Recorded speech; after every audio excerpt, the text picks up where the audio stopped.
Hello everyone, welcome to our YouTube channel current affair updated. This is Dinesh Sahu और हमारी Indian geography की जो classes हैं इनको हम आगे कंटिन्यू करेंगे और नेक्स्ट लेक्चर को हम डिस्कस करेंगे। आज का जो हमारा लेक्चर है ये थर्ड फिजियोग्राफिक डिवीज़न या फिर थर्ड जो हमारा भौतिक प्रदेश है इससे रिलेटेड होने वाला है।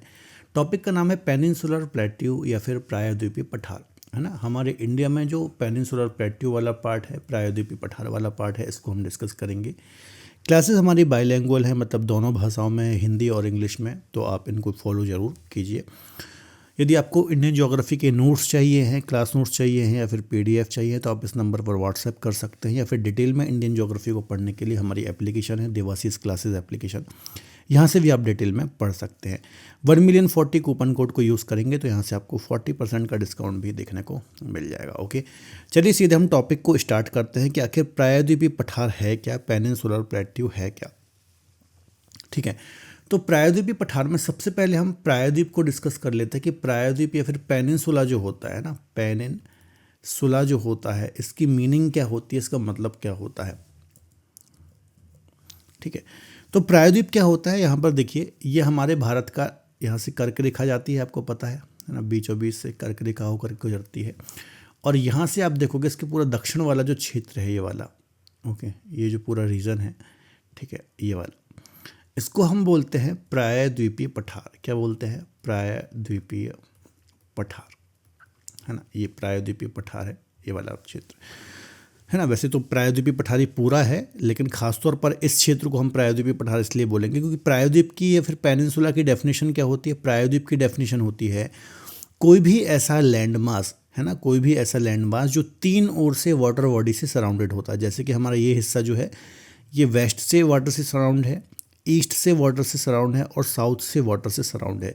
तो कोई भी ऐसा लैंड मास, कोई भी ऐसा स्थलीय क्षेत्र जो तीन ओर से वाटर बॉडी से घिरा हुआ होता है, उसको हम बोलते हैं पेनिनसुला या फिर प्रायद्वीप। जैसे कि एक इमेज ये है, देखिए, ये पूरा हिस्सा, ये ब्लू कलर से आप देख रहे हो, घिरा हुआ है, यहाँ से वाटर से घिरा है, यहाँ से वाटर से घिरा है और यहाँ से वाटर से घिरा है।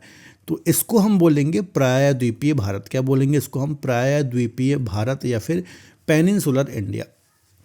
इसके अलावा ये जो स्ट्रक्चर है, ये जो संरचना है, इस क्षेत्र की जो संरचना है वो कैसी है? वो है पठारी। वो कैसी है? पठारी है। ओके, या फिर ये प्लेट्यू रीजन है, प्लेट्यू रीजन है ना। जैसे कि ऊपर हमने यहाँ पर हिमालय रीजन को पढ़ा, है ना, यहाँ पर हमने ये पूरा माउंटेन रीजन है, ये पूरा माउंटेन या पर्वतीय क्षेत्र है। फिर एक ग्रीन कलर से यहाँ पर प्लेन रीजन है, मैदानी क्षेत्र है। ओके, ये कौन सा रीजन है? प्लेन रीजन है, मैदानी क्षेत्र है। और इसके साउथ में आप देखोगे पेनिनसुलर प्लेट्यू है या फिर प्रायद्वीपीय पठार है, मतलब ये पठारी संरचना है। तो दो पॉइंट याद रखना, एक तो ये तीन ओर से वाटर बॉडी से सराउंड है, इसलिए इसको हम पेनिनसुला बोल रहे हैं। और चूंकि ये प्लेट्यू रीजन है, इसलिए इसको हम साथ में क्या बोलते हैं? प्रायद्वीपीय पठार या फिर पेनिनसुलर प्लेट्यू। ओके, सबसे पहली बात आप ये याद रखिए। तो यहाँ पर हम डेफिनेशन देख लेते हैं। A peninsula is a piece of land that is surrounded by water on three side, है ना। कोई भी ऐसा लैंड मास जो तीन ओर से वाटर बॉडी से सराउंड है, उसको हम क्या बोलेंगे? पेनिनसुला बोलेंगे। ठीक है, and connected to the mainland of one side, मतलब एक साइड से। तो ये वाला भाग जो है, ये तो स्थल से, यहाँ पर क्योंकि बहुत सारे देश भी हैं, ठीक है, तो ये पूरा क्या है? ये लैंड मास है, एक ये लैंड मास है। तो ये नॉर्थ से तो आप देखो ये पूरा कनेक्टेड है लैंड मास से, लेकिन साउथ वाला पार्ट जो है ये तीन ओर से वाटर बॉडी से सराउंडेड है। और इस पर्टिकुलर जो पेनिनसुला है, ये वाला जो पेनिनसुला है, इसको हम बोलते हैं दक्कन प्रायद्वीप या फिर दक्कन पेनिनसुला बोलते हैं ना। इस पेनिनसुला का नाम भी है दक्कन प्रायद्वीप या फिर दक्कन पेनिनसुला। तो प्रायद्वीप वह खंड होता है जो तीन ओर से जल या समुद्र से वाटर बॉडी से घिरा हुआ होता है और एक और मुख्य भूमि से जुड़ा हुआ होता है, इसलिए इसको हम क्या बोलते हैं? प्रायद्वीप, है ना। तो कोई भी ऐसा लैंड मास आपको दिखे, आप एक बार वर्ल्ड मैप खोल करके देखना कि कितने प्रायद्वीप आपको दिख रहे हैं। अच्छा, यदि मैं आपसे एक क्वेश्चन पूछूं, इसका आपको आंसर कमेंट बॉक्स में देना है कि जो वर्ल्ड का लार्जेस्ट, है ना, वर्ल्ड लार्जेस्ट पेनिनसुला कौन सा है ना। विच is the world largest peninsula, इसका आपको कमेंट बॉक्स में आंसर देना है। ठीक है, चलो नेक्स्ट बात कर लेते हैं। प्लेट्यू क्या होता है, पठार क्या होता है। तो अब plateau is a large flat and elevated landform.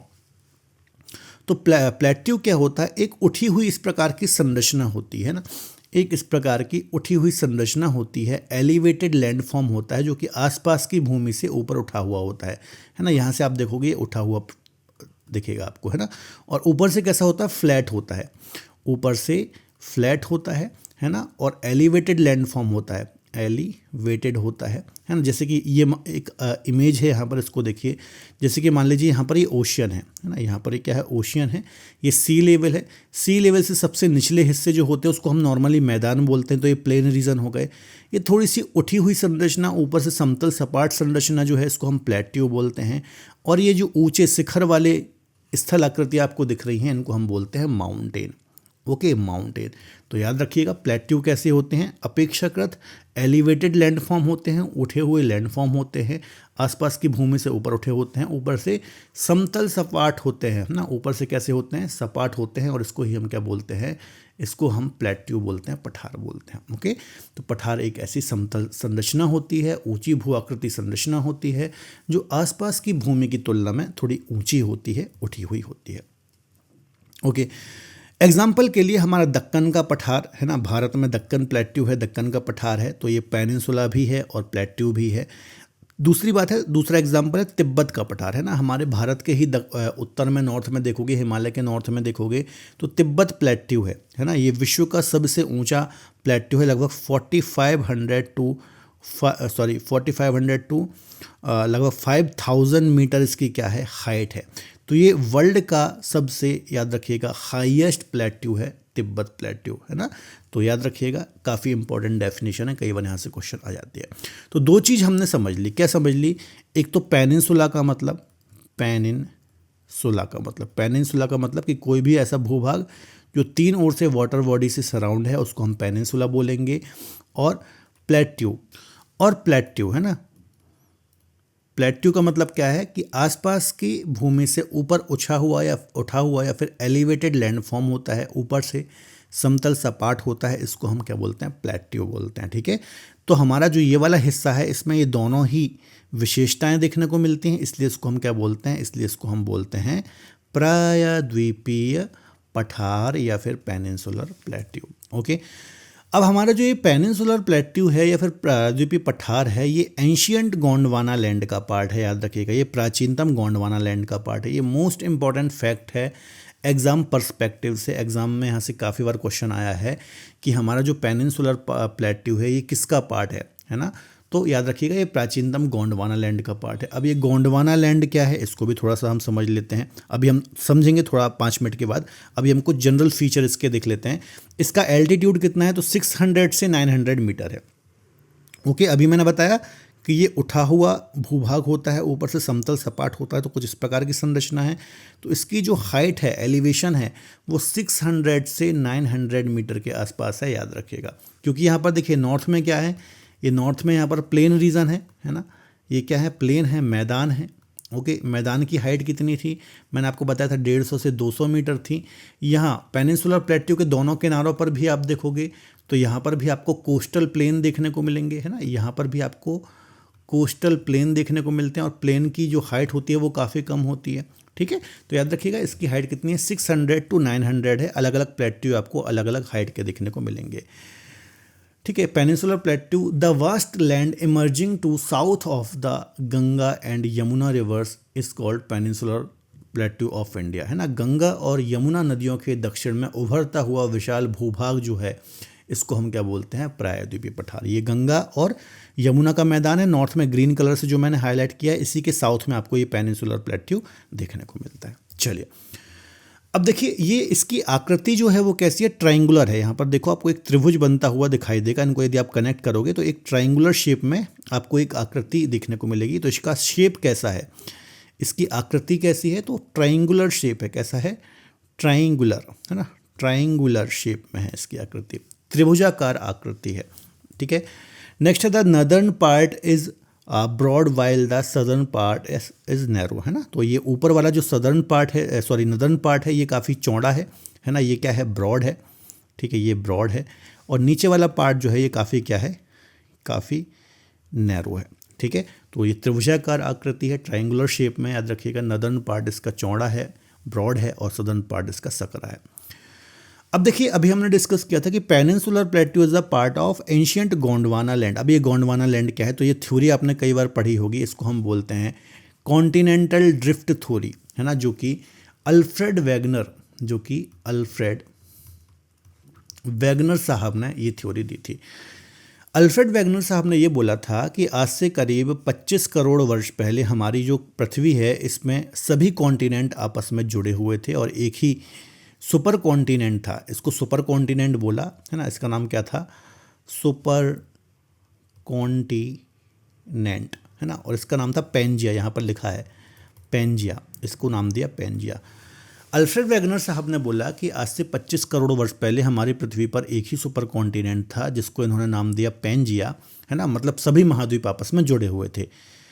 धीरे धीरे जो ये महाद्वीप थे, इनमें गति होना स्टार्ट हुई, एक दूसरे से दूर होना स्टार्ट हुए, इनमें विस्थापन स्टार्ट हुआ और लगभग 20 से 15 करोड़ वर्ष पहले ये दो भागों में टूटे। ऊपर वाले को बोला गया लॉरेशिया, या फिर हिंदी में बोलते हैं अंगारा लैंड, ओके। और नीचे वाले को बोलते हैं, ये नीचे आप देख रहे हो, इसको हम बोलते हैं गोंडवाना लैंड। इसको हम क्या बोलते हैं? Gondwana land, okay.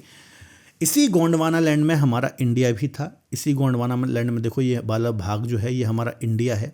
ये क्या है? इंडिया है। तो हमारा इंडिया, इंडियन सब कॉन्टिनेंट, प्रायद्वीपीय भारत जो है, ये इसी गोंडवाना लैंड में लगा हुआ था। समय के साथ इस प्रकार से गति करते हुए ये यूरेशियन प्लेट से टकराया और फिर यहाँ पर हिमालय की उत्पत्ति हुई, हिमालय रीजन का फॉर्मेशन हुआ, कुछ इस प्रकार से, ठीक है। तो याद रखिएगा। तो इसलिए बोला जाता है कि हमारा जो प्रायद्वीपीय भारत है ये एंशियंट गोंडवाना लैंड का पार्ट है, मतलब पेंजिया का पार्ट है। पेंजिया दो भागों में टूटा, लॉरेशिया, अंगारा लैंड। और इसी जो साउथ में गोंडवाना लैंड था, इसमें हमारा इंडिया था, या थर्ड मैप में आप देखिए। और इस प्रकार से मूव करते हुए ये यूरेशियन प्लेट से टकराया, फिर हिमालय की उत्पत्ति हुई, ओके। तो याद रखिएगा गोंडवाना लैंड क्या है, ये काफ़ी एंशियंट स्ट्रक्चर है, पुरानी संरचना है, भू आकृति है, जहाँ पर ओल्डेस्ट रॉक्स भी आपको देखने को मिलेंगे। चलिए, अब हमारे इंडिया के मैप में जो पेनिनसुलर प्लेट्यू है, इसकी एग्जैक्ट लोकेशन देखते हैं। ये देखो, ये पूरा हमारा पेनिनसुलर प्लेट्यू ही है। ये हमारा पूरा पेनिनसुलर प्लेट्यू है। यहाँ पर भी कुछ पार्ट है इसका, है ना। यहाँ पर रेड से हाईलाइट कर रहा हूँ। यहाँ पर आप देखोगे तो यहाँ पर आपको देखने को मिलेगा ईस्टर्न घाट, ठीक है। यहाँ पर आपको देखने को मिलेगा वेस्टर्न घाट, है ना। यहाँ पर आपको देखने को मिलेंगी राजमहल हिल्स। यहाँ पर आपको देखने को मिलेगा अरावली, ओल्डेस्ट माउंटेन वर्ल्ड का, है ना। यहाँ पर आपको देखने को मिलेंगी गिर हिल्स। यहाँ पर आपको देखने को मिलेंगी इलायची कार्डेमम हिल्स, ओके। यहाँ पर आपको देखने को मिलेगा मेघालय प्लेट्यू। तो ये सब जो मैंने आपको नाम बताए, यहाँ पर देखो अरावली है, वेस्ट में गिर है, पहाड़ियाँ हैं, हिल्स हैं। वेस्टर्न घाट है, यहाँ पर ईस्टर्न घाट हैं, इस रीजन में ईस्टर्न घाट हैं। यहाँ पर नॉर्थ ईस्ट वाला जो रीजन है, यहाँ पर राजमहल हिल्स हैं। यहाँ पर आप देखोगे अरावली है और यहाँ पर मेघालय का प्लेट्यू है, ठीक है। तो इन सभी को आपस में आप कनेक्ट करोगे, जोड़ोगे, तो यही हमारा क्या है? पेनिनसुलर प्लेट्यू, या फिर ये सभी क्या है? पेनिनसुलर प्लेट्यू का पार्ट है। और इसके अंदर भी आप देखोगे यहाँ पर बहुत सारे प्लेट्यूज आपको देखने को मिलेंगे इस प्रकार से। बहुत सारी हिल्स आपको यहाँ पर देखने को मिलेंगी इस प्रकार से, बहुत सारी हिल्स देखने को मिलेंगी, ठीक है। तो याद रखिएगा, ये बहुत इंपॉर्टेंट है कि पेनिनसुलर प्लेट्यू की जो बॉर्डर है, इसकी सीमा का निर्धारण कैसे होता है, ठीक है। तो यहाँ पढ़ते हैं हम थोड़ा सा। The peninsular plateau is are demarcated by the Aravali hills in the north west, the Rajmahal hills in the north east, the Gir hills in the west and the cardamom hills in the south, है ना। तो ये सभी जो physical features हैं, जैसे कि अरावली है, राजमहल हिल्स हैं, गिर हिल्स हैं, कार्डेमम है, यहाँ पर वेस्टर्न घाट है, ओके, और यहाँ पर ईस्टर्न घाट है ना। तो इन सभी से क्या हो रहा है? पेनिनसुलर प्लेट्यू का जो बॉर्डर है ये डिमार्केट हो रही है, ओके। आगे बात कर लेते हैं। ईस्ट में ये नॉर्थ ईस्टर्न जो रीजन है, यहाँ पर आपको देखने को मिलेगा मेघालय प्लेट्यू देखने को मिलेगा। तो मेघालय प्लेट्यू भी किसका पार्ट है? ये भी किसका पार्ट है? ये भी इसी का पार्ट है, याद रखिएगा। ये पेनिनसुलर प्लेट्यू का ही पार्ट है। अब आप बोलोगे कि सर ये बीच में तो प्लेन है, यहाँ पर आप देखो ग्रीन कलर से आपको मैदान देखने को मिल रहे हैं या फिर प्लेन देखने को मिल रहे हैं, तो ये तो इससे बिल्कुल अलग दिखाई दे रहा है, तो ये कैसे इसका पार्ट है। तो याद रखिएगा हमारा जो प्रायद्वीपीय पठार है कुछ इस प्रकार का था, है ना। यहाँ पर मैं एक इसकी संरचना बनाता हूँ, ये कुछ इस प्रकार से हमारा पेनिनसुलर प्लेट्यू की संरचना थी। लेकिन इसका जो ये वाला हिस्सा था, ये वाला जो बीच वाला हिस्सा था, ये क्या था, नीचे धंसा हुआ था, नीचे धंसा हुआ था, ठीक है। समय के साथ जब यहाँ से गंगा और ब्रह्मपुत्र जैसी नदियों का फ्लो हुआ तो उन्होंने इस धंसे हुए भूभाग में क्या कर दिया, बहुत सारे सेडिमेंट मतलब रेत, कंकड़, पत्थर, मिट्टी, बालू, है ना, अवसाद, सेडिमेंट जिसको हम बोलते हैं, उससे इस रीजन को फिल कर दिया, जिसके चलते ये जो मेघालय वाला रीजन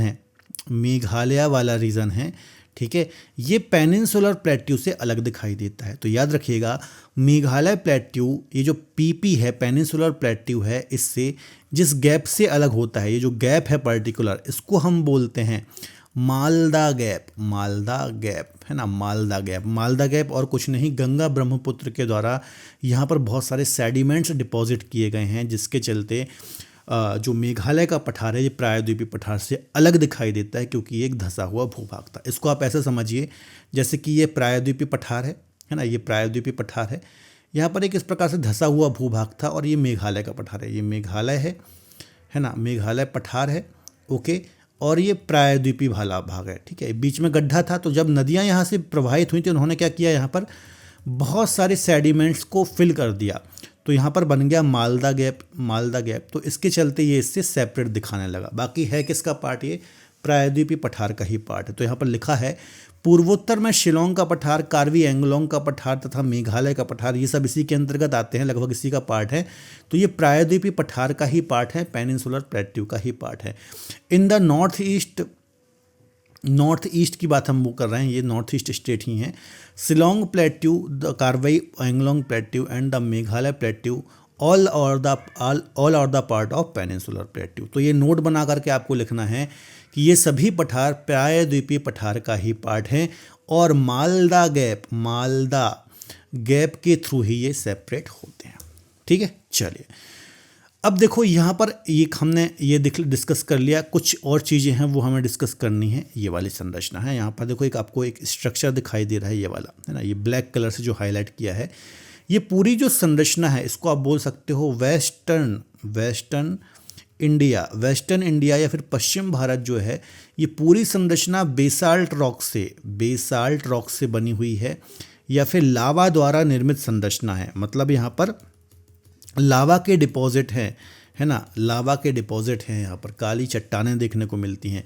और जो बेसाल्ट चट्टानें हैं ये बनती कैसी हैं, लावा के द्वारा। मतलब गर्म पदार्थ जब पृथ्वी से बाहर आता है और वो ठंडा होता है और उससे जो चट्टानें बनती हैं उसको हम बोलते हैं बेसाल्ट चट्टानें।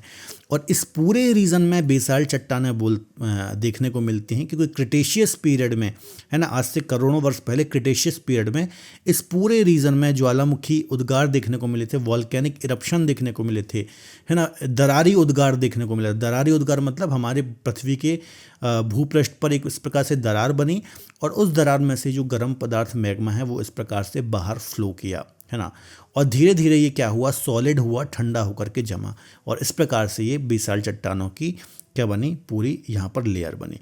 अब याद रखिएगा जहाँ पर भी बेसाल्ट चट्टानें देखने को मिलती हैं, है ना, वहाँ पर क्या देखने को मिलती है, वहाँ पर ब्लैक सॉइल देखने को मिलती है, क्योंकि इन्हीं बेसाल्ट चट्टानों के डेन्यूडेशन से, अपक्षय अपरदन से क्या बनती है, काली मिट्टी बनती है। तो एग्जाम में कभी क्वेश्चन आ जाए तो याद रखिएगा कि ये पूरा बेसाल्ट चट्टानों का क्षेत्र है, ब्लैक सॉइल का क्षेत्र है, क्योंकि क्रिटेशियस पीरियड में यहाँ पर वॉल्केनिक इरप्शन देखने को मिले थे। अब माउंटेन्स देखने को, अब देखिए जो पूरा ये हमारा पेनिनसुलर प्लेट्यू है, इसमें हमें पढ़ना क्या क्या चीज़ें हैं, है ना। तो इसमें बेसिकली हम क्या पढ़ते हैं, माउंटेन्स पढ़ते हैं और प्लेट्यूज पढ़ते हैं, ठीक है। तो इसके अंतर्गत हम अरावली, विंध्याचल, सतपुड़ा, राजमहल, पूर्वी घाट, पश्चिमी घाट, ये सभी मेजर माउंटेन पढ़ेंगे।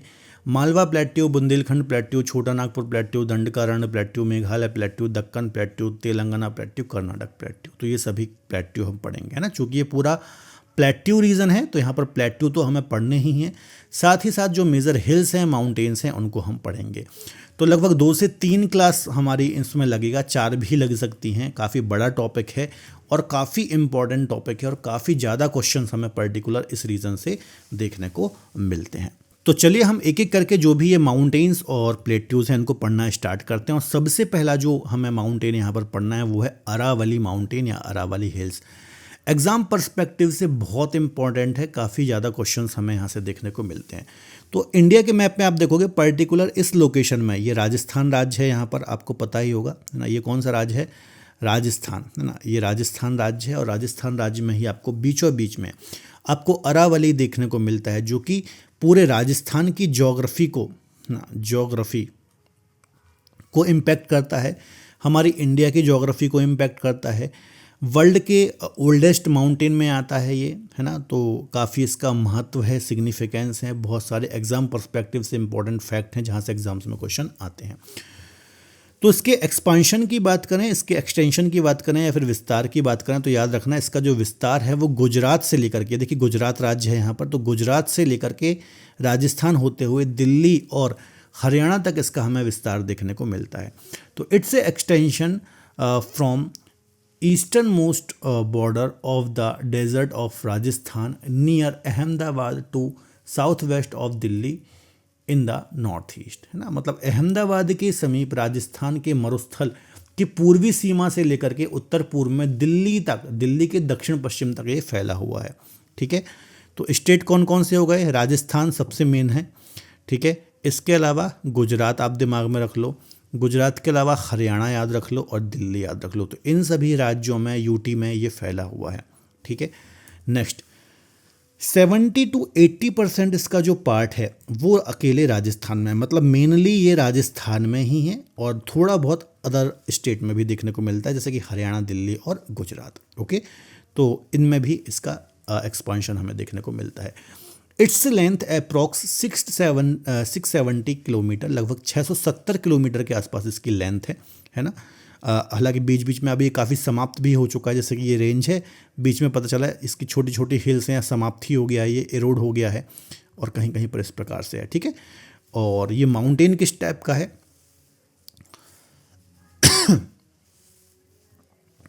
और ये माउंटेन किस प्रकार का है, तो ये एक अवशिष्ट माउंटेन है। कैसा है, अवशिष्ट माउंटेन, या फिर इसको हम बोलते हैं रेसिड्यूअल माउंटेन, है ना, या फिर इसका एक और नाम है पुराना वलित पर्वत, इसको हम बोलते हैं पुराना वलित पर्वत, या फिर old folded mountain, old folded mountain भी इसको हम बोलते हैं। तो देखिए इसके दो नाम हैं, इसको रेसिड्यूअल माउंटेन बोलते हैं, अवशिष्ट माउंटेन बोलते हैं, या फिर पुराना वलित पर्वत बोलते हैं। ये विश्व के प्राचीनतम पर्वतों में आता है, याद रखना, ये विश्व के प्राचीनतम पर्वतों में आता है। ओल्डेस्ट जो माउंटेन है उसमें ये शामिल है ना, मतलब क्रिटेशियस पीरियड, हमारी पृथ्वी के इतिहास का जो सबसे पुराना पीरियड है उसमें ये शामिल है, उसमें ये आता है।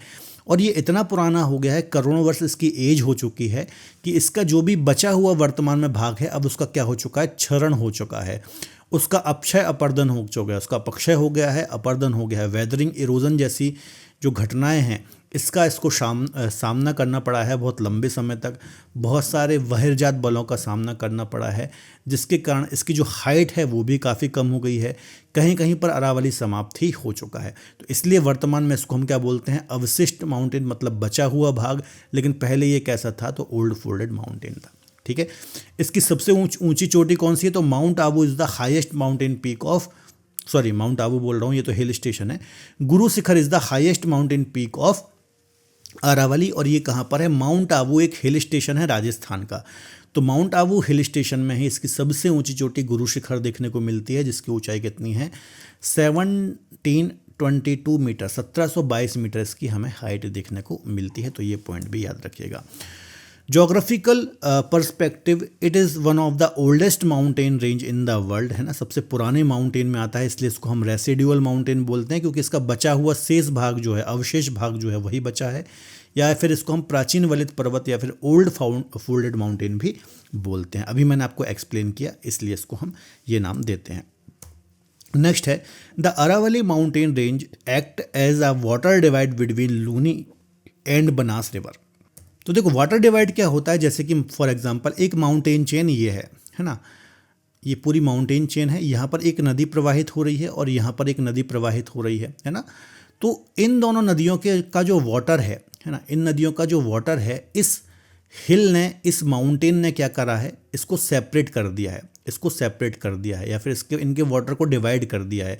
यदि कभी रेनफॉल होता है तो इस ढाल का पानी इस नदी में जाएगा, इस ढाल का पानी इस नदी में जाएगा, ठीक है। तो कोई भी उच्च भूमि होती है, कोई हाईलैंड होता है, कोई माउंटेन होता है, कोई हिल होता है, उसके दोनों ओर यदि कोई दो अलग अलग नदियाँ प्रवाहित हो रही हैं या फिर दो डिफरेंट रिवर का यदि फ्लो है और उसके बीच में कोई माउंटेन है, कोई हाईलैंड है, तो उसको हम क्या बोलते हैं, वाटर डिवाइड। तो अरावली भी याद रखिएगा, यहाँ पर दो रिवर हैं, लूनी और बनास, है ना। लूनी आपको पता होगा ये जो है ये काफ़ी इंपॉर्टेंट रिवर है राजस्थान की, और बनास जो है चंबल की ट्रिब्यूटरी है। तो इन दोनों नदियों के बीच में वाटर डिवाइड का काम करता है अरावली, तो ये पॉइंट भी काफ़ी इंपॉर्टेंट है। नेक्स्ट है the famous Dilwara Jain temple is situated on mount Abu. अब यहाँ पर जो माउंट आबू हिल स्टेशन है, यहाँ पर एक बहुत फेमस मंदिर भी है जिसको हम दिलवाड़ा का जैन मंदिर बोलते हैं। तो काफ़ी प्रसिद्ध मंदिर है, काफ़ी लोग यहाँ पर दर्शन करने के लिए भी आते हैं, तो ये पॉइंट भी काफ़ी इंपॉर्टेंट है, याद रखिएगा। Next the Rashtrapati Bhavan is build on the Raisina hills in Delhi which is a part of Aravalli range. Delhi में स्थित एक रायसीना हिल्स है जिस पर राष्ट्रपति भवन बना हुआ है और ये अरावली का ही पार्ट है ना। देखो अभी मैंने बताया कि इसका विस्तार कहाँ तक है, दिल्ली तक है, और दिल्ली में इसकी कुछ छोटी छोटी हिल्स हैं, एक हाईलैंड टाइप का बना हुआ है, वहाँ पर ही क्या बना है, प्रेसिडेंट हाउस बना है जिसको हम बोलते हैं रायसीना हिल्स। तो याद रखिएगा प्रेसिडेंट हाउस ये रायसीना हिल्स पर बना है जो कि अरावली का ही पार्ट है, ठीक है। तो ये भी बहुत इंपॉर्टेंट है। तो एग्जाम में बहुत ज़्यादा क्वेश्चन यहाँ से आते हैं, अरावली के बारे में जितने पॉइंट बताए हैं ध्यान से पढ़ लेना, बहुत इंपॉर्टेंट है, ठीक है। तो अरावली को हमने यहाँ पर अच्छे से पढ़ लिया, ये वाला माउंटेन, ठीक है। अब हम पढ़ते हैं सतपुड़ा रेंज को, ठीक है। सतपुड़ा की यदि हम बात करें तो ये कहाँ देखने को मिलेगा, सतपुड़ा आपको देखने को मिलेगा इस रीजन में, हमारे मध्य प्रदेश की जो सदर्न बॉर्डर है वहाँ पर हमें ये देखने को मिलता है। तो दक्कन के पठार का भाग है, याद रखना दक्कन प्लेट्यू बिल्कुल यहाँ से ही स्टार्ट होता है, इसको हम दक्कन का पठार बोलते हैं, दक्कन प्लेट्यू बोलते हैं। तो इसी के दक्षिण में या फिर यहाँ से ही दक्कन का पठार स्टार्ट होता है। It is a part of Deccan plateau and is a situated in the south of Madhya Pradesh, है ना। मध्य प्रदेश के साउथ में हमें ये सतपुड़ा रेंज देखने को मिलती है और यहाँ से ही दक्कन प्लेट्यू स्टार्ट होता है। There are rift valleys of the Narmada and Tapi rivers on either side of Satpura, है ना। देखिए ये सतपुड़ा माउंटेन है इस प्रकार से, है ना, इस प्रकार से सतपुड़ा माउंटेन है। यहाँ पर नर्मदा रिवर का फ्लो है, यहाँ पर नर्मदा का फ्लो है इसके नॉर्थ में, ठीक है। ये कौन सा है, सतपुड़ा है, ये सतपुड़ा है, ठीक। और यहाँ पर कौन सी रिवर है, यहाँ पर तापी या फिर ताप्ती है। तो सतपुड़ा के साउथ में तापी है और नॉर्थ में नर्मदा है, ठीक है। और दोनों ही रिफ्ट में फ्लो है, दोनों ही रिवर का रिफ्ट में फ्लो है, या फिर जो भ्रंश घाटी होती है, भ्रंश मतलब क्या होता है, जैसे कि एक पर्वत ये है, उच्च भूमि ये है ना, ये धंसा हुआ भाग है, एक पर्वत ये है ना, बीच में ये जो रिफ्ट है, यहाँ पर कोई यदि रिवर फ्लो कर रही है इस प्रकार से, है ना, तो दोनों ओर हाईलैंड है, ये पर्वत है, बीच में ये धंसा हुआ भूभाग है। ये माउंटेन वैली नहीं है, कंफ्यूज नहीं होना, ये माउंटेन वैली नहीं है। जैसे कि मान लो एक पर्वत ये है, ठीक है, ये कुछ इस प्रकार की संरचना है, बीच में ये इस प्रकार की रिफ्ट है ना, ये इस प्रकार से, है ना। तो एक माउंटेन ये है, दूसरा माउंटेन ये है, बीच में ये धंसा हुआ भूभाग है। यहाँ पर कोई रिवर का फ्लो है तो इसको हम क्या बोलेंगे, रिफ्ट वैली में फ्लो करने वाली नदी, भ्रंश घाटी में बहने वाली नदी। और नर्मदा और ताप्ती रिवर जो हैं ये रिफ्ट वैली में ही इनका फ्लो है, याद रखना है। एक सतपुड़ा के साउथ में है और एक सतपुड़ा के नॉर्थ में है, ठीक है। तो वही यहाँ पर लिखा है, there are rift valleys of the Narmada and Tapi either side of Satpura. Satpura के दोनों ओर ही रिफ्ट वैली हैं, मतलब धंसे हुए भूभाग हैं। और चूंकि ये धंसे हुए भूभाग हैं, इसी के चलते इसको हम क्या बोलते हैं, ब्लॉक माउंटेन बोलते हैं, है ना। अभी मैं आपको बताऊंगा ब्लॉक माउंटेन क्या होते हैं, अभी थोड़ा देर में ही समझाऊंगा ये चीज़। आगे बात कर लेते हैं एक्सपांशन इसका। Its extend from Maikal range in the east to Rajpipla in the west. Amarkantak and Pachmarhi are located within region, okay. देखिए इसका जो एक्सपांशन है, याद रखिएगा, पश्चिम से पूर्व की ओर कुछ इस प्रकार से, है ना। पश्चिम में इसको हम बोलते हैं राजपीपला श्रेणी, बीच में है महादेव श्रेणी और ईस्ट में है मेकाल श्रेणी, है ना। मेकाल, महादेव और राजपीपला, वेस्ट में राजपीपला, सेंटर में महादेव और ईस्ट में मेकाल, ठीक है। और यहाँ पर ही आपको मिलेगा पचमढ़ी, महादेव में आपको पचमढ़ी देखने को मिलेगा और मेकाल में आपको अमरकंटक देखने को मिलेंगे। ये 2 मेजर प्लेसेस हैं, ठीक है। तो 3 पार्ट हैं इसके, पश्चिम में राजपीपला, मध्य में महादेव और ईस्ट में मेकाल। और इसको ही हम क्या बोलते हैं, इसको ही हम बोलते हैं सतपुड़ा, ठीक है। तो ये पॉइंट याद रखना। नेक्स्ट है पचमढ़ी में स्थित धूपगढ़ सतपुड़ा की सबसे ऊंची चोटी है। Okay, Dhupgarh is the highest mountain peak of Satpura, है ना। हाइट इज 1350 मीटर की ऊंचाई। तो इसका जो बीच वाला भाग है जिसको हमने अभी बोला था महादेव रेंज, महादेव में ही क्या है, पचमढ़ी। पचमढ़ी एक क्या है, हिल स्टेशन है, मध्य प्रदेश का इकलौता हिल स्टेशन है पचमढ़ी, पर्वतीय नगर बोलते हैं। ओके, और इसकी सबसे ऊंची, पूरे सतपुड़ा की सबसे ऊंची चोटी है धूपगढ़, जो कि आपको यहाँ पर ही देखने को मिलेगी 1350 मीटर, 1350 मीटर, ठीक है। तो ये बहुत इंपॉर्टेंट पॉइंट है एग्जाम पर्सपेक्टिव से। Dhupgarh situated in Pachmarhi, okay, is the highest peak of Satpura range, height is 1350 metre, है ना। तो इसको बिल्कुल आप दिमाग में बिठा लो, बहुत इंपॉर्टेंट है। कहाँ पर आती है, महादेव रेंज पर, महादेव रेंज जिसका सेंटर वाला एक्सपांशन है, ठीक है। चलिए नेक्स्ट थोड़ा सा हम अमरकंटक के बारे में भी डिस्कस कर लेते हैं। अमरकंटक की लोकेशन की बात करेंगे तो अनूपपुर डिस्ट्रिक्ट में ये आता है, याद रखिएगा। मेकाल रेंज जो इसका पूर्वी विस्तार है तो यहाँ पर है Anuppur district Maikal range. Height लगभग 1067 मीटर है, याद रखिएगा। नर्मदा और सोन नदियों का उद्गम यहाँ से होता है, यहाँ से नर्मदा निकलती है, वेस्ट फ्लोइंग रिवर है, और सोन कुछ इस प्रकार से निकलती है, गंगा की ट्रिब्यूटरी है, ठीक है। तो अमरकंटक ये है मान लो, तो यहाँ से नर्मदा, वेस्ट फ्लोइंग रिवर है नर्मदा, ओके, और सोन कुछ इस प्रकार से निकलती है, ये सोन है, ठीक है। तो ये 2 मेजर रिवर हैं जो कि मेकाल रेंज अमरकंटक से ओरिजिनेट होती हैं, ओके। हाइट याद रख लेना 1067 मीटर है और मेकाल की सबसे ऊंची चोटी है, मेकाल रेंज की हाईएस्ट माउंटेन पीक है। और ये धार्मिक दृष्टिकोण से, रिलीजियस दृष्टिकोण से पर्यटन के लिए काफ़ी फेमस है, टूरिज्म के लिए काफ़ी फेमस है अमरकंटक, ओके। तो एक हमने पढ़ा पचमढ़ी और एक हमने पढ़ा अमरकंटक, दोनों ही प्लेस याद रखना, है ना। पचमढ़ी कहाँ पर है, ये पचमढ़ी है महादेव में, ठीक है, और अमरकंटक कहाँ पर है, मेकाल में, ठीक है। चलिए, तो ये हमारा कंप्लीट हुआ कौन सा पर्वत, सतपुड़ा। अब इसको हम ब्लॉक माउंटेन बोलते हैं, तो इसके बारे में और समझ लो। ये ब्लॉक माउंटेन का एग्जाम्पल है। ब्लॉक माउंटेन क्या होता है, अभी मैंने बताया। इसके नॉर्थ में कुछ इस प्रकार से नर्मदा का भ्रंश है ना, कुछ इस प्रकार की संरचना है। यहाँ पर ये सतपुड़ा पर्वत है, ठीक है। और साउथ में आप देखोगे तो यहाँ पर ताप्ती है, यहाँ ताप्ती बह रही है, यहाँ पर नर्मदा बह रही है, और ये सतपुड़ा है, ठीक है। तो इस प्रकार के जो माउंटेन होते हैं, मतलब कोई ये मान लीजिए एक लैंडमास है, कोई ये भूखंड है ना, इसके किनारे यदि नीचे धंस जाएं तो ये संरचना कुछ इस प्रकार की बन जाती है, ओके। और इस प्रकार की संरचना को हम बोलते हैं, क्या बोलते हैं, ब्लॉक माउंटेन बोलते हैं। और सतपुड़ा भी एक क्या है, ब्लॉक माउंटेन है, किसकी, क्योंकि इसके दोनों ओर एक भ्रंश हैं, 2 भ्रंश हैं, धसे हुए भूभाग हैं जहाँ पर नर्मदा और ताप्ती नदी का फ्लो है, और बीच में सतपुड़ा ये उठा हुआ पूरा लैंडमास है, ठीक है, या फिर पर्वतीय क्षेत्र है। तो ब्लॉक पर्वत वह पर्वत होते हैं जो पृथ्वी की सतह पर दरार पड़ने से, फॉल्ट पड़ने के कारण बनते हैं। कुछ भागों के ऊपर उठने और कुछ भागों के नीचे धंसने से बनते हैं। जो भाग ऊपर उठता है उसको हम ब्लॉक माउंटेन बोलते हैं। A block mountain is a type of mountain that is formed when large block of earth crust are uplift and tilted along fault due to tectonic forces. One block rises while the adjacent one sink forming and raised structure known as the block mountain. ठीक है, तो ये normally जो अभी मैंने आपको समझाया है वही है। कोई भी भूपृष्ठ में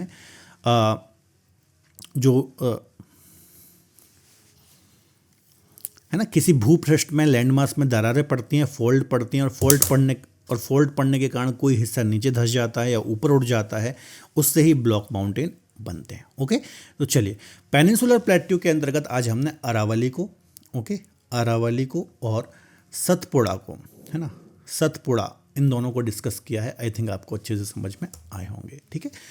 अब इनसे रिलेटेड कुछ हम एमसीक्यूज को डिस्कस कर लेते हैं। चलिए, पहला क्वेश्चन है, भारत का सबसे प्राचीन भूआकृतिक प्रदेश कौन सा है? Which is the oldest geographical region of India? तो पेनिनसुलर प्लेट्यू जो है, ये याद रखिएगा, एंशियंट गोंडवाना गोंडवाना लैंड का पार्ट है, याद रखिएगा, और सबसे पुराना भूखंड है प्रायद्वीपीय पठार। तो ये भारत का सबसे ओल्डेस्ट जियोमॉर्फिक रीजन है। कार्वी एंगलोंग का पठार किसका हिस्सा है? The plateau of Karbi Anglong is the part of peninsular plateau, northern plain, Himalaya या फिर तटीय। तो अभी मैंने आपको बताया था Meghalaya plateau, Karbi Anglong plateau, Shillong plateau, ये सभी पेनिनसुलर प्लेट्यू का ही पार्ट हैं। और किससे ये सेपरेट होते हैं? तो जो मालदा गैप है, जो मालदा गैप है, इसके थ्रू ये सेपरेट होते हैं। ओके, नेक्स्ट देख लेते हैं प्रायद्वीपीय पठार किसका हिस्सा है? Peninsular plateau is the part of, है ना। तो ये गोंडवाना लैंड का पार्ट है, याद रखिएगा, है ना। जो गोंडवाना लैंड है, आज से लगभग 25 करोड़ वर्ष पहले एक ही सुपर कॉन्टिनेंट था जिसको पेंजिया बोला था। फिर ये दो पार्ट में इस प्रकार से ड्रिफ्ट हुआ, है ना, जिसको हमने बोला अंगारा लैंड और गोंडवाना लैंड, और इसी गोंडवाना लैंड का पार्ट था हमारा इंडिया। नेक्स्ट है प्रायद्वीपीय पठार की आकृति कैसी है? शेप ऑफ पेनिनसुलर प्लेट्यू, तो ट्रायंगुलर शेप है, कुछ इस प्रकार की हमारी भू आकृति है प्रायद्वीपीय पठार की। तो ट्रायंगुलर शेप में है, नॉर्थ से काफ़ी वाइड है और साउथ से काफ़ी नैरो है। नेक्स्ट है अरावली की सबसे ऊंची चोटी कौन सी है? Which is the highest peak of Aravalli. तो अरावली की सबसे ऊंची चोटी गुरव शिखर है, जिसकी हाइट कितनी है? 722 मीटर, है ना। और यहाँ पर ही क्या है? एक माउंट आबू हिल स्टेशन है, याद रखिएगा। नेक्स्ट है सतपुड़ा पर्वत श्रृंखला का हिस्सा है, part of the Satpura mountain range. Rajpipla भी इसका पार्ट है, महादेव भी पार्ट है, मेकाल भी पार्ट है। तो इसका डी आंसर हो जाएगा उपरोक्त सभी, तीनों ही किसका पार्ट है? तीनों ही सतपुड़ा का पार्ट है। नेक्स्ट है धूपगढ़ की ऊंचाई कितनी है? What is the height of Dhupgarh? तो 1350 मीटर, 1350, है ना, 1350 मीटर का है धूपगढ़ की हाइट है। और ये एक क्या है? एक सबसे ऊंची चोटी है, सतपुड़ा की महादेव रेंज में आता है। और धूपगढ़ जो हिल स्टेशन है, मध्य प्रदेश का एकमात्र हिल स्टेशन, यहाँ पर ही हमें देखने को मिलता है। नेक्स्ट है राजमहल की पहाड़ियों का विस्तार है, the place Rajmahal hills an extension of, है ना। राजमहल का विस्तार कहाँ पर है? तो छोटा नागपुर पठार के नॉर्थ ईस्ट में, छोटा नागपुर का जो पठार है इसके उत्तर पूर्व में या फिर नॉर्थ ईस्ट में इसका हमें एक्सपांशन देखने को मिलता है। और पेनिनसुलर प्लेट्यू की जो नॉर्थ ईस्टर्न बॉर्डर है उसका भी ये फॉर्मेशन करती है। नेक्स्ट है सतपुड़ा पर्वत किस प्रकार का पर्वत है? Satpura is a example of which type of mountain. तो सतपुड़ा जो है एक प्रकार का ब्लॉक माउंटेन है, अभी हमने डिस्कस किया। इसके दोनों ओर एक साइड नॉर्थ में आप देखोगे नर्मदा का रिफ्ट है और साउथ में ताप्ती का रिफ्ट है। नेक्स्ट है अरावली किस पर्वत का उदाहरण है? Aravalli is an example of which type of mountain? New folded, residual या फिर ब्लॉक। तो इसका आप सभी को कमेंट बॉक्स में आंसर देना है कि अरावली किस टाइप का माउंटेन है। ओके, तो आज का लेक्चर हम यहाँ तक ही रखते हैं। आज हमने पेनिनसुलर प्लेट्यू का फर्स्ट पार्ट डिस्कस किया है, इसके लगभग 2 से 3 पार्ट अभी और आएंगे क्योंकि काफ़ी बड़ा ये टॉपिक है और काफ़ी इंपॉर्टेंट टॉपिक है। तो इंडियन ज्योग्राफी की PDF या फिर क्लास नोट्स के लिए इस नंबर पर आप व्हाट्सअप कर सकते हैं। इसके अलावा डिटेल में इंडियन ज्योग्राफी पढ़ने के लिए हमारी एप्लीकेशन को डाउनलोड करके वहाँ से हमारा कोर्स अवेल कर सकते हैं। 1,040,000 कूपन कोड को यूज़ करोगे तो 40% का डायरेक्ट डिस्काउंट आपको यहाँ पर मिल जाएगा। डिफरेंट कोर्सेज भी हैं, एक कॉम्बो कोर्स है, इसमें आपको current affair, static GK, 1000 subject wise series, ये सभी चीज़ें आपको मिल जाती है। तो इस कोर्स को आप जरूर चेकआउट करिए, बहुत अच्छा कोर्स है। और यहाँ पर आप यदि 1,040,000 कूपन कोड को यूज़ करेंगे तो 40% का डिस्काउंट आपको डायरेक्ट यहाँ से मिल जाएगा। तो आज का लेक्चर यहाँ तक ही रखते हैं। वीडियो लेक्चर कैसा लगा कमेंट बॉक्स में जरूर बताइएगा। वीडियो पसंद आता है तो वीडियो को लाइक करें, अपने दोस्तों तक शेयर करें। Till then keep studying, bye bye, take care, जय हिंद।